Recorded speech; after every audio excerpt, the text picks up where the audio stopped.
राजगुरु थे, राजगुरु। तो राजगुरु पहले राजाओं को बेवकूफ बना करके बहुत सारा धन इकट्ठा कर लिया करते थे। एक राजगुरु ने बहुत सारा धन इकट्ठा कर लिया, उनके बच्चे नहीं पड़े, एक भी बच्चा। अरे हमारे तो पिताजी की सोने की मोहर असरफी पता नहीं क्या क्या है, हवेली बनी हुई है और हमें पैसे की आवश्यकता, 7 वक्त बैठे खाएंगे। राजगुरु खत्म होने के पश्चात चारों बच्चे बेकार, बहुत जल्दी धन खत्म हो गया, भूखे मरने लगे। भूखे मरने राजा के यहाँ से खबर आई कि भाई हम पूरे जितने भी प्रकांड विद्वान हैं जो राज धर्म का कार्य करते हैं, धर्म का कार्य करते हैं, सभी आए और हमारे यहाँ 51 रुपए दक्षिणा मिलेगी सुबह और शाम उनको भोजन पे, और जो कुछ भी चाहे वो अपना बोले, किसी भी गीता भागवत किसी भी पुराण में से किसी से बोले और हमारे यहाँ भोजन हो जाए। तो राजगुरु के सबसे बड़े पुत्र की पत्नी बोली कि आप चले जाइए, बच्चे 2 दिन से भूखे, खाना नहीं मिला है। बोले करे मैं तो कुछ जानता ही नहीं, मैं कैसे चला जाऊं? करे जाओ तो सही, हो तो राजगुरु के पुत्र आप। जब बच्चों में भूख नहीं देखी गई तो वहां गए, अंदर बन गई। कौन? कि हम वो हैं। एक जाति विशेष का नाम लिया कि हम वो। अरे क्या चाहिए? बिछौना दे दिया। पुस्तक पंडित उनके यहाँ रखी थी बहुत सारी, एक पुस्तक लेके चले गए, पता उनको था नहीं किसकी पुस्तक है। तो जब लाइन लगी हुई तो वहीं बैठ गए। उसने देखा भाई कोई रामायण पढ़ता है, कोई महाभारत पढ़ रहा है, कोई वो अपना किताब लेकर के बोल गए। सो बोले कि भाई हम तो खाना भी मिल गया और 51 रुपए दक्षिणा मिल गई, तो हम सुखारी और बालक दुखारी घर पे। सो ऐसे कह रहे, संस्कृत बोल रहे हैं, ओम हम सुखारी बालक दुखारी, हम सुखारी बालक दुखारी, बालक दुखारी हम दुखारी, ओम बालक दुखारी हम सर। दो तरह है गए। दूसरे तरह बालक सुखारी और हम सुखारी, मतलब हमको भोजन नहीं मिल रहा है और पैसे नहीं मिल रहे हैं, बच्चे भूखे घर पे। चौधरी वीरेंद्र सिंह जी पहलवान साहब, हमारी बात को ध्यान से सुनना। तुम चले जाओ, और क्योंकि तो पिताजी के सब जानते हैं, थोड़े बहुत जानता हूँ, मैं तो कुछ ना जानता हूँ, बताऊंगा तो एकदम। उन्होंने जाके बच्चों की बात देखी, वो अभी चले गए। वो भैया के बराबर में जाके बैठ गए। वो भैया क्या बोल रहा है, सो ध्यान से सुना। भैया कह रहा है कि हम सुखारी बालक दुखारी, और जो संस्कृति की तरह बोलो सुखारी बालक दुखारी, हम सुखारी बालक दुखारी। बैठ को माने की ठीक है, जानता वो भी कुछ नहीं था। तो करोगे ओ तुम दुखारी सोम दुखारी, तुम दुखारी सोम दुखारी, तुम दुखारी सोम दुखारी, और तुम्हारे बालक दुखारी, तुम्हें बालक दुखारी का है। ठीक है। तीसरे दिन पहुंच गो, वो कह रहा बड़ो भैया क्या करोगे, ओम सुखारी बालक दुखारी, वो करो तुम दुखारी सोम दुखारी वाली। ठीक है सारे। तो कह रहा जेठ सिलाई कब तक चलेगी, जेठ सिलाई कब तक चलेगी, करो सारी सिलाई चलेगी कब तक, तुम बोल रहे हो जेठ सिलाई कब तक चलेगी। चौथे दिन चौथो पहुंच गो, मानी पड़ो भैया का कह रहे हो, छोटो का कर रहे हो, का कह रहे हो, सो के करो जब तक चलेगी उब तक चलेगी, उब तक चलेगी, उब तक चलेगी, उब तक चलेगी, उब तक चलेगी। ऐसे बोल रहे, संस्कृत पाठ कर रहे हुए। राजा राउंड में आया, उसने देखा तो बड़े विद्वान लोग होते हैं, ठटक के आ गए, ये क्या बोल रहा है, लेकिन उन्होंने बड़ा सूट होता है। ऐसा नहीं होता कि वहां कर्तव्य के यहाँ पहुंच जाओ, जिका जानता हूँ तो बुखाते तो देखो ही नहीं जाओ, तो कहीं जा रहे हो जाके। उसने समझा कि ये पागल लोग हैं, लेकिन एक बिरादरी का बहुत बड़ा अपमान होगा, इसलिए संचालक जो था वहां पंडित जी की तरह संचालक ने कहा सभी राज पुरोहित के बच्चे हैं, ये बड़ा बड़ा बेटा, ये क्या कह रहा है कि सभी रामायण पाठ कर रहा है, कि ये प्रसंग कहाँ है, कि महाराज ये बाल का उसमें कांड में, अयोध्या कांड में, ये कहाँ था कि भगवान श्री रामचंद्र सीता माता श्री लक्ष्मण जी के साथ जब वनवास में चले जाते हैं तो वहां महल में वो कहते हैं दशरथ कि भाई हम सुखारी महल में, हमारे बालक तो गाड़ी में जंगल में। कौन? अच्छा ये बात है, कहाँ गए? ठीक है। ये क्या कह रहा है दूसरा फिर वो महाराज तीनों रानियां जब आ गई, ये भी अयोध्या कांड में से बोल रहे हैं, तीनों रानियां आ गई तो वो कह रही महाराज तुम्हारे बालक थोड़ी, हमारे तो बालक है, सब तुम तो खारी से हम तो खाई रहा है। अच्छा ठीक है। ये तीसरा क्या कह रहा है, तो जो ढिसले कब तक चलेगी महाराज, ये लंका कांड में से बोल रहा है। ये प्रसंग कहाँ आया लंका कांड में, कि महाराज ये लंका कांड में वहां आया है कि जगत जननी सीता माता को हरण करके जो रावण वहां ले गया है, तो मंदोदरी कह रही है महाराज रावण आप जगत जननी सीता माता का हरण करके लेके आए हैं, तो ये आप क्या उनसे विजय प्राप्त कर लेंगे, तुम्हें ऐसे ढिसले दे रहे, ढिसले कब तक चलेंगे। अच्छा ठीक है। चौथा बोला कि भाई ये क्या करेगा महाराज, जो लंका कांड में बोल रहे हैं, ये राज पुरोहित के पुत्र ये कहां से बोल रहे हैं कि ये कह रहे हैं भगवान श्री रामचंद्र जी जन्म को लेके आया हूं। रावण कह रहा है कि जब तक मैं भगवान श्री रामचंद्र जी के हाथों मार के मुक्ति को प्राप्त नहीं कर लूंगा, जब तक ये ढिसल्याएं ऐसी चलेंगी, ऐसी चलेंगी। तो भैया ये ढिसल्याएं सुन में आए हो आप लोग, तो ढिसल्याएं ऐसी चलते रहेंगे, हमेशा चलती आए। मैं हट जाऊंगा तो और ढिसल्याएं भाई आ जाएंगे। लेकिन धारण करिए, जब तक धारण नहीं करोगे तब तक कुछ भी नहीं होगा। यहाँ बात चली थी एक बार, मैं नंगला जंगली में गया था, बच्चे पूछने लगे कि ये क्या मामला है, कुछ हम लोग ऐसे ऐसे करते, मैंने बताया था उनका। लेकिन एक भी बच्चा युवा आज हमारे किसी संत की बंदगी बजाने के आया हो तो मुझे बता दो, मुझे दिखाई दिया नहीं कोई। तरीका भूल गए हम, साहिब कबीर की वाणी को भूल गए हम। ये आधार कमजोर हो रहा है, हमारा नींव कमजोर हो रही है, और किसी दिन जिस दिन गिरेगी ना उस दिन तो बहुत देर हो गई होगी। आपको बता रहा हूं मैं, आपको शराब पी रहे हो, मांस खा रहे हो, व्यवस्था भंग हो रही है, जुआ सट्टा लगा रहे हो, बड़ी व्यवस्था भंग चल रही है। अरे इन्हीं चीजों से तुमको संत महापुरुष से बचाने के लिए आते हैं, लेकिन आप मानते नहीं है। पंडित परमानंद साहब आगे, परमानंद साहब आप भैया समारो, और मेरा टाइम हो गया। लोग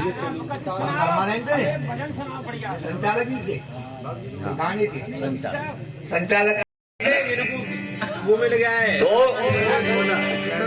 मैं केवल इसके दारू के ऊपर केवल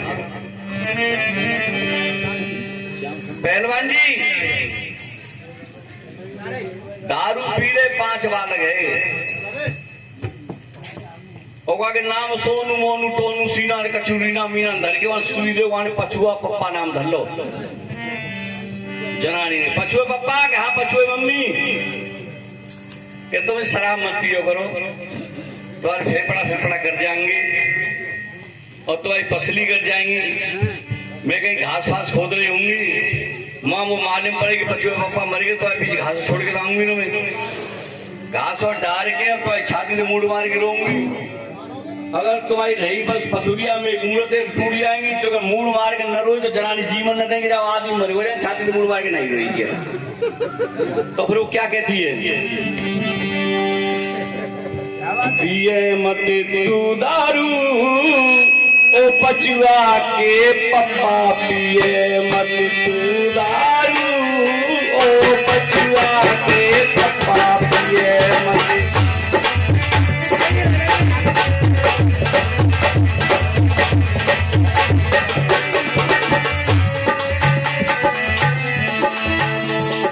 दारू पीसा मन मिले नए, दारू पीसा मन मिले नए, तेरो हर जगह काम सड़क पिए मत तू दारू बचुआ के पप्पा, पिए मत।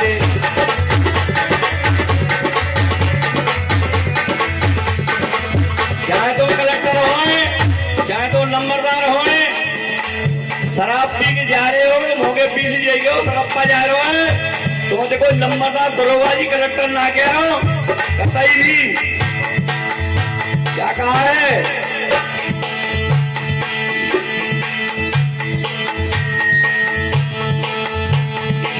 दारू पी तो समझ में आवे,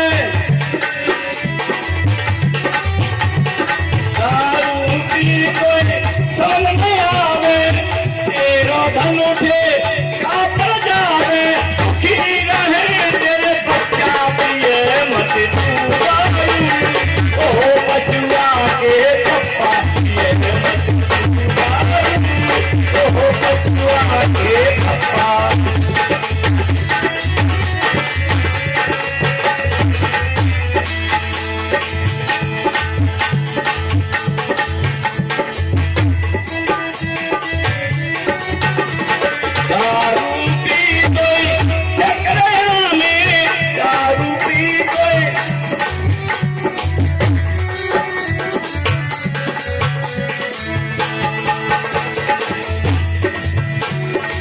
दारू पी कोई चकरा में, तू बचाए में ओ सोजा में,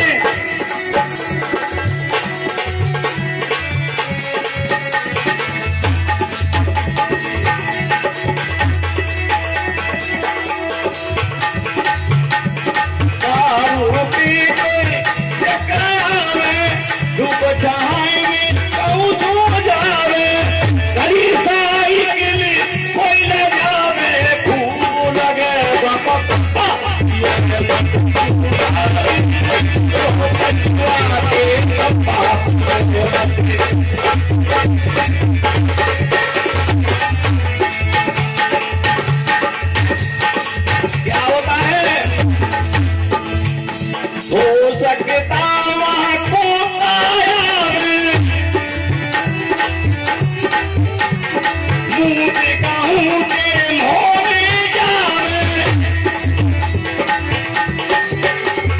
हो सकता वहाँ को तायावे मुँह दिखाऊं तेरे मोरे जावे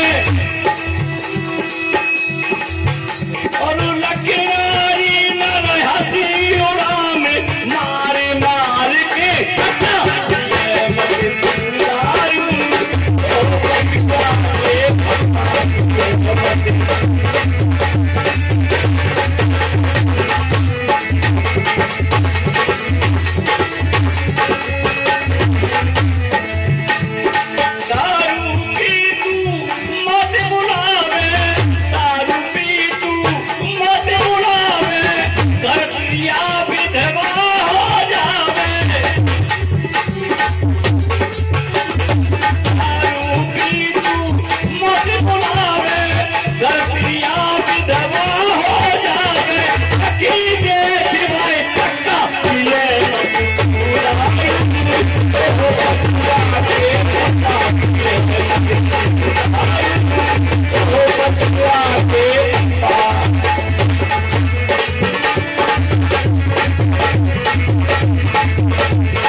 दारू की व्यवस्था के हमारे समाज में इसी की आवश्यकता है।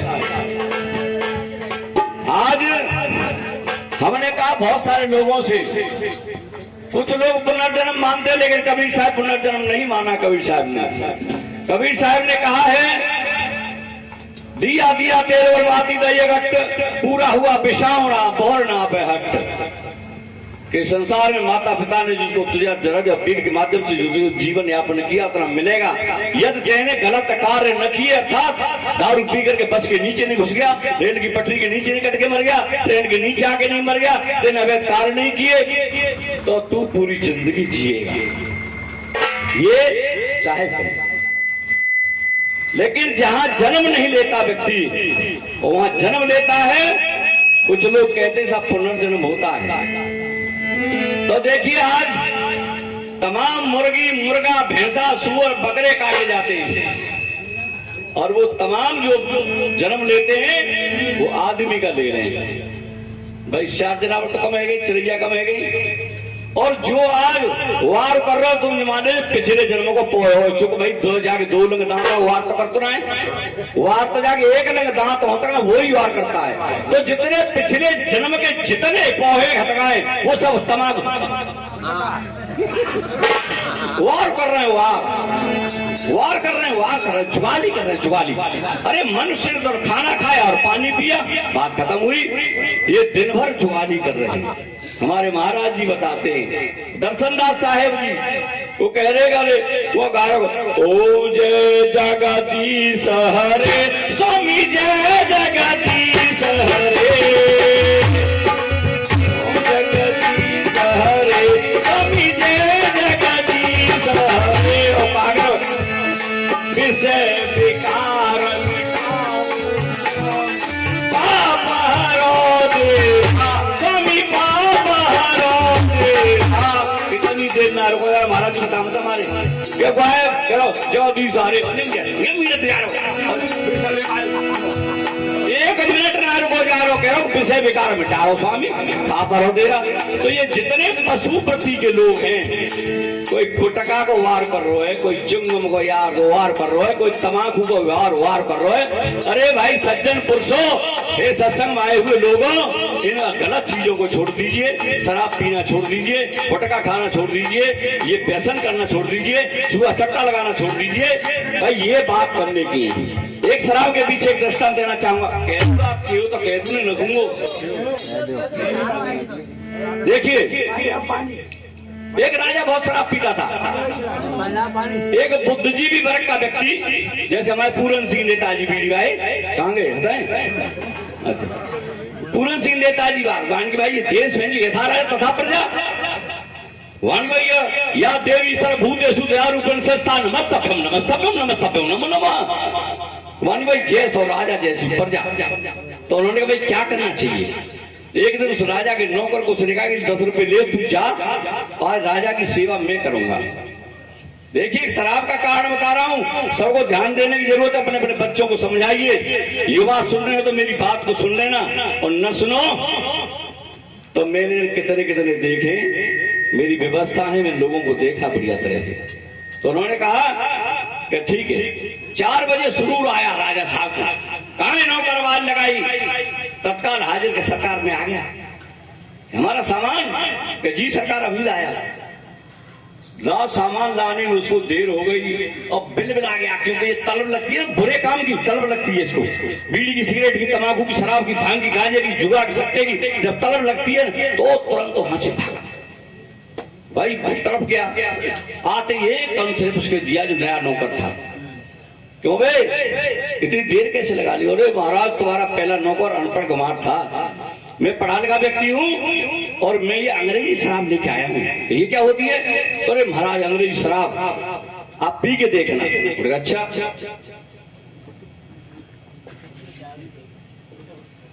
तो उन्होंने कहा ठीक है। उसने दारू पी, ठीक भाई ये तो ठीक है, कोई बात नहीं, उसका गुस्सा शांत हुआ थोड़ा। उसने कहा भाई ये क्या है इस काली पन्नी में? और महाराज आप क्षत्रिय राजा हैं, दारू पियोगे तो शिकार खेलने थोड़ी जाओगे इस टाइम। तो मैं ताजा बकरा कटवा के और बढ़िया बढ़िया मांस कटवा के आपके लिए लेके आया हूँ, शिकार करा के लाया हूँ। अरे वाणिकी तू तो भाई बहुत बढ़िया 10 का नोट एक इनाम दे दिया आपको। अच्छा भाई ठीक है। और ये क्या है? अरे महाराज ये महिला कौन है? ये तवायफ है, इसको क्यों लाया?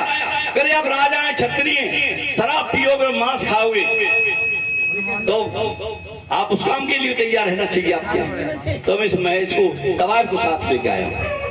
उसने 10 का नोट फिर नाम दिया, करे तू तो बहुत बढ़िया आदमी। भाई ये क्या है? इसमें क्या है? ये बैग वाला कौन है? ये डॉक्टर साहब है, ये बैठे पुर्जा वाले। अच्छा ये किस लिए आए? बोले राजा साहब आप शराब पियोगे, मांस खाओगे, वेश्यावृत्ति करोगे, पता नहीं वेश्या कहाँ कहाँ जाती आती होगी। और ये तो ये कहीं इस राज देश का राजा तो बड़ा कमजोर है, बेकार है, तो ये आपको जैसे ही बात कोई होगी तो बी कम्प्लेक्स का इंजेक्शन लगाएंगे और आप फिर तरोताजा हो जाएंगे आप। अच्छा ठीक है। फिर 10 का नोट एक नाम दे दिया। अच्छा भाई ये क्या है इसमें? ये सफेद सका है महाराज जी, डॉक्टर का भगवान का भैया है, और इंजेक्शन रिएक्शन करेगा तो फिर मुझे कफन ले भी दोबारा जाऊंगा, कफन लेके आए तुम्हारे काज। और वानगी भाई कफन, अब उस पर विचार किया उसने, कफन लेके आया हूँ, रात में थोड़ी जाऊंगा दोबारा में वहाँ। ये भगवान का भैया थोड़ी है डॉक्टर, और वो इंजेक्शन हो सकता है मुझे सूट करता हो इसको, और तुम्हें नहीं करे तो मरना पड़ेगा। बोला विचार किया उसने, कहा चल ठीक है, लेकिन ये बता ये कौन है? कि साहब ये वो हैं कि तुम्हारे इतने बुरे कर्म हैं, शराब पी करके तुमने इस देश का इतना नाश कर दिया है, इस शहर का इतना नाश कर दिया है कि तुम मर जाओगे, तुम्हारे शरीर से कोई तुम्हारा नाती और बेटा, तुम्हारे परिवार का व्यक्ति, और हम भी हाथ नहीं लगाएंगे, तू यहाँ सड़ जाएगा, गल जाएगा, बदबू फैलेगी शहर के अंदर, तो शहर में बीमारी फैलेगी। इसलिए ये लोग आए और ये तुझे लेके जाएंगे वहां तक, शमशान तक।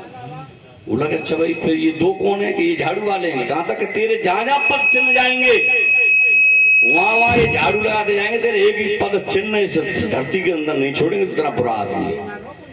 तो राजा साहब ने कहा कि भाई अंदाजा उसने लगाया कि एक शराब और इतने सारे बवाल शराब के साथ उसने वहीं बोतल तोड़ी, उनको डॉक्टर साहब को पैसे दिए, उस महिला को पैसे दिए, और उससे कहा भाई तू आज से मेरा जैसे परमानेंट ये बैठे ना ऐसे परमानेंट आज से मेरा नौकर है, अब मैं अब नहीं भाई किसी और को रखूंगा। तो ये व्यवस्था है आपके बीच में। तो ये दारू भाई मेरा सभी से हाथ जोड़ के निवेदन है। देखिए दारू में बहुत से लोग, एक इसी गांव में बहुत ही सुंदर, बहुत ही लंबे तगड़े हमारे बीच में हम देखा करते, कितना बढ़िया लड़का है सुंदर सा, और देखिए आज उनकी हालत क्या है दारू पी के। भैया बुरा मत मानिए, जो सुन लो मेरी बात को सुन लेना भाई, कोई परेशानी नहीं है। तो हम ये कहते थे भाई ये लंबा चौड़ा लड़का है भाई, बहुत अच्छा लगता था हमें। और भैया जब दारू पी कहा कि साहब वो गिर गए साहब एक्सीडेंट है, दारू पी हाथ में तोड़ ले बन गया, आपको का व्यवस्था बन गई, तो क्या है साहब? ये है चला जो लग जाए।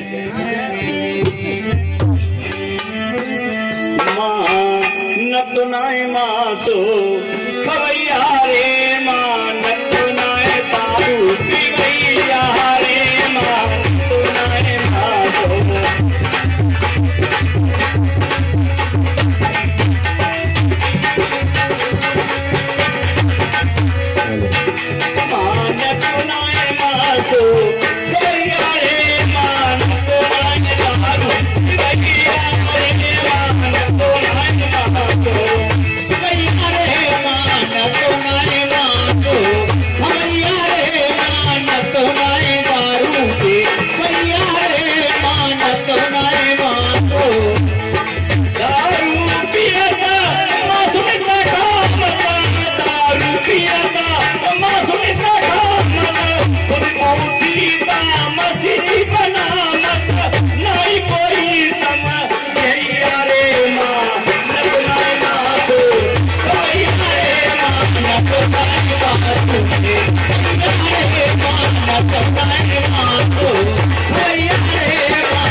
समाज बर्बाद हुआ है, उस चीज के ऊपर मैंने आपसे बात रखी है। मैं सच कहा है, संतो जागत नींदन की